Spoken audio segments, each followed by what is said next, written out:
up? It's your girl Amma from NSR, and I'm here with my bestie, Mia Taylor. Hey girl, what's up? What's up? Hello. I'm so excited to be finally on NSR. She dragged it finally. But I'm so excited. I'm so excited to have you here. It's honestly been a long time coming, and you've been doing so amazing with your career and your brand building and all those things, and we're gonna talk about it. So the first thing I want to touch on is that you have such a unique mix of your soca soul, R&B, Caribbean, from Trinidad, and then from Brooklyn. You combine it so well. So I would really love to know, first of all, what made you want to even combine those two sounds to create that unique sound for yourself? I think it really just started with how I grew up. Like, my mom would always start every Sunday listening to R&B. She'll turn on that album that she loves and she'll be like, it's time to clean. And I just feel like, just growing up in a Caribbean household and being partially raised by my grandparents, I feel like soca music was infused in me. So those two genres have such a huge impact in my upbringing and in my life. I feel like I wanted to pay homage to them. I wanted to focus on the things that I love so much that has drawn me to music as a whole. So I feel like, why not take the two things I love the most and put them together? It's just nice to finally see people appreciate different cultural sounds and beats and rhythms, and I really love how you always just love to bring that forward. I know you did an interview last year where your biggest goal was to make soca music mainstream, and you know, I'm seeing you do the damn thing. You did the Nike campaign last year as well. You represented Trinidad. Congrats on that as well. So you know, you're doing it, and I'm so excited. And I also have to ask, like, I always love seeing when artists combine genres, and since you do it so flawlessly, what is your thought process, your creative process when actively combining those two sounds? I feel like it's just not to get so caught up in my head about trying to make something new, you know, because I also work in-house with my in-house producers, and like one of my bestest friends, they're phenomenal, Raven and my syndicate family. I just love to tell them, like, you know what, create something that's just a vibe that feels good, and then like, if it can fit, let's find a way to, like, you know, make it our own, in a sense, if that makes sense. I don't want to walk into a session and be like, hey, I want to make soca today, or hey, like, I want to make an R&B track. I'll just start by saying, this is how I'm feeling. You know, with your single Mango, that really trajected you forward.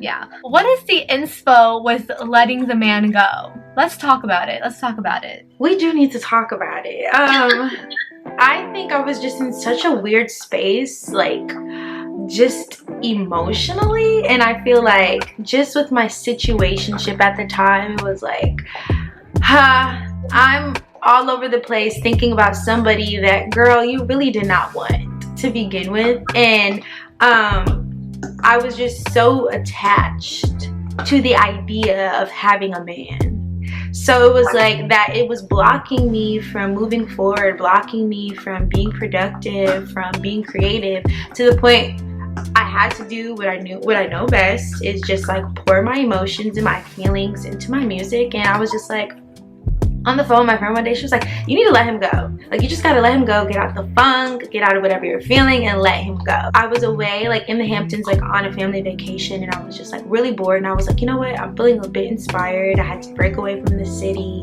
I got some alone time, and I was sitting in my room, and I was like, I'm obsessed with this beat, and then all of a sudden I just started to flow. And then, like, hearing her words over and over again, like, you just gotta let him go, you gotta let him go. Then boom, Mango came about. You gotta let him go, ladies. Make sure, if he's not right for you and he's not good for your soft girl era, period, he gotta go. A female in your 20s, you're learning how to adult, be independent, your frontal lobe is forming, so decision making is becoming a little more clear. What's like your biggest advice for women to enter that soft girl era and stop dragging themselves down for men who don't deserve them? like you said, like I'm finally starting to learn that. I think it's just a matter of protecting your peace. And I always have to tell myself, remember how you felt in that moment. Remember how you felt when somebody threw up your energy or when somebody brought you down. Like, don't forget those feelings when things feel good. So it's just like, when you're so focused on yourself and loving yourself and, you know, being with yourself, what's for you will gravitate to you. I'm taking that advice for sure very seriously all of 2023, 24, and 25.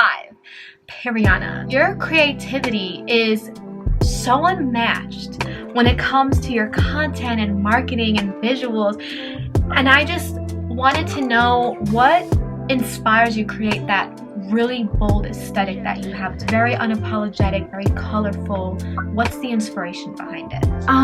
Well, my first inspiration is definitely NSR. So you guys better make sure you go purchase or sign up for your consultation for your artist development packages, because I don't know where I would be without them. But I definitely would say that the vibrancy comes from my personality, and I've never felt more like myself than now, than the release of Mango, than working closely with my team. I just feel like these colors that are represented within a Mango that I've been branding with, again, it just shows me. I'm a happy, very lively, very energetic, crazy person, and I feel like the vibrancy of my page, you know, just really describes my aura. Social media is crazy because it's like you can pretend to be someone you're not, and you can be somebody, you can be totally vulnerable with the world. So it's just a matter of what you do with it, I feel. Do you have like an artist and or influencer that you kind of look up to for their creativity? Oh yes, I definitely love Sweetie. Like Sweetie's team, and Sweetie is just amazing. Like the branding, the content, the rollout, like obsessed. We love the branding queen over here. What is your biggest goal as a creative, both short and long term? I think my biggest goal is to, you know, really make soca music mainstream. Just to have my sound and my creativity resonate with people. Right now, I really want to focus on just continuing to be consistent, to putting my all into everything I'm doing, into my content, into my music. And my long-term goals is just to continue to have that same drive and that same energy, and just like hoping that everything I'm doing and all this hard work I'm putting in really, really sits with people, and, you know, just encourages people to love, laugh, and live life. Speaking of manifesting the long and short-term goals and all those great things, if you could sit in a writing session with any artist, dead or alive, who would it be and why? Oh my god, well, Dead and Alive is a drag. Like right now, off rip, top of my head, going full force into a session, like Party Next Door. I love me some Party Next Door. So P&D, if you see this, I need to be in a session with you. I'm dying to write with you. The Dream is amazing. They're both legends, but The Dream is like incredible. All of Beyonce's catalog, all over her. So, you know, I gotta ask for the fans, for the MT Club, for the Mango Seeds, do you have any new music coming out? Can you give us like a sneak peek on some info? Like, I know you have something up your sleeve. I just know. I will be coming out with some new music very, very soon. It's definitely a major transition in what I've been putting out recently over the few months and last year. So this is 100% a new side of Mia Taylor. Not really a new side, but we're just tapping into our R&B girl bag just for a little bit. So we're putting Caribbean Mia on hold. But I'm so excited for this next single. It's gonna be really good. I can't wait for everybody to hear it. You know, I'm not like a weirdo stalking you or nothing, but just know I'm hype and I will be the first to download. Not just because I've been a part of the project, but just because, you know, I'm an MT fan. I'm a fan of NSR too. Yes, I'm excited. I literally cannot wait. So it's gonna be great. So excited. Everybody, mark your calendars. I'll come find you.